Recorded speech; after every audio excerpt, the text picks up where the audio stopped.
Tommy Devito and the Giants' three-game winning streak came to an end on Sunday in New Orleans.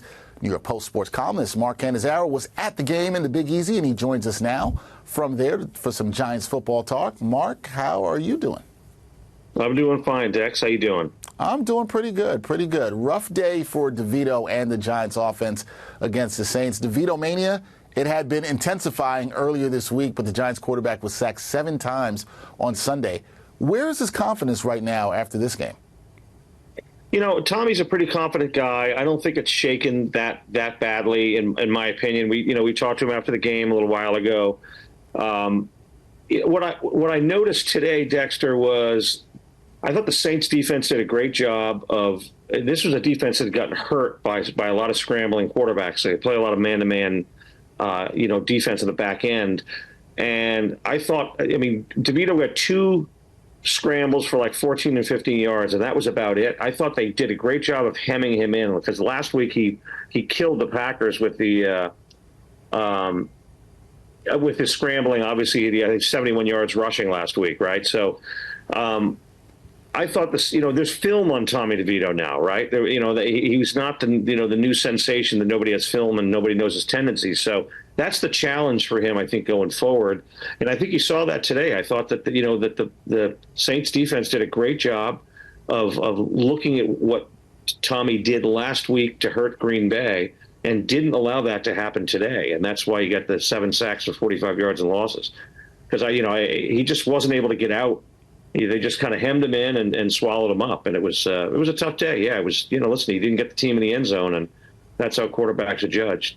That is how they're judged, and he wasn't able to hurt, as you said, the Saints with his legs. Now, DeVito, he still got more games to play this season, but what do you think the organization has learned from watching him under center, where he's 3-2 as a starter?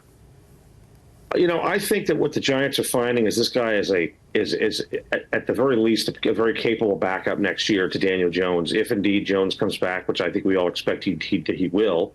Contractually, it just doesn't make sense for the Giants to cut bait. I think that.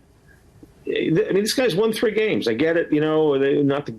Green Bay's a decent team, although I think they lost today. But it's not like he was beating a lot of really good teams either. So Patriots. So I don't want to temper what took place the previous 3 weeks, but it's not like he was knocking down powerhouses. But he is a guy that has got some skill and some poise and some confidence. He's got the arm talent, and so I think at the very least he's proven himself to be a dependable backup number 2 guy for next year. I think if he went out and lit it up here in New Orleans this afternoon and continued that, the Giants have 2 games against Philly coming up in the next 3 weeks. Then you can, if he really came out and was throwing 3 touchdowns and no picks, then you're making a case for yourself to be something more than a backup. But right now, that's what he looks like to me. All right. Right now, it's a capable backup. I think Giants fans would take that in terms of his development. And the Giants, they still have slim playoff hopes, very, very slim right now. But what should Big Blue fans be keeping an eye on with DeVito as he plays for the rest of the 2023 season, Mark? You mentioned a couple of games coming up against Philly. Fans who are looking at his development, what should they watch over the next couple of weeks? Well, I think you watch how he bounces back next week and on Christmas Day in Philly. That's a tall task. It wasn't good out there today, and it wasn't all his fault either. The offensive line was awful, and the Giants couldn't get anything going in the running game. But, I think this is a learning moment for him. It was all, the hand gestures and all that kind of stuff, and the mania with his agent and his parents and his brother and the whole family thing. Now, let's see how he bounces back after an uneven performance today. He had 2 throws that he told me after the game that he really regretted, and that are going to keep him up tonight. One of them was the first play of the game when he tried to go deep to Darius Slayton and just he kind of underthrew him there, and he also badly overthrew Darren Waller in the 4th quarter. Again, the game was not was a little bit out of reach by then, but those are 2 throws that he said he's got to make, and let's see if he makes those throws next week in Philly. Let's see him get in the end zone in Philly. The Giants, as we know, historically in the last number of years, have not beaten Philly very often, if at all.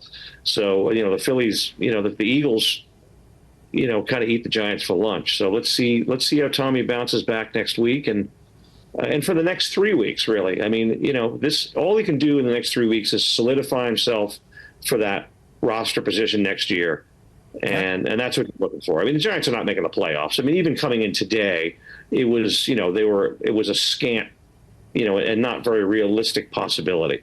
Now at this point, you're not going to make the playoffs with 9 losses. Not going to happen at all, but things to watch. You can watch his development, like you said, see if he can solidify himself as a backup quarterback on the team for next season. That is Mark Cannizzaro joining us from the Big Easy, talking some Giants football. Mark, great work as always. Safe travels home. We will talk soon. Thanks, Exeter. Talk to you soon.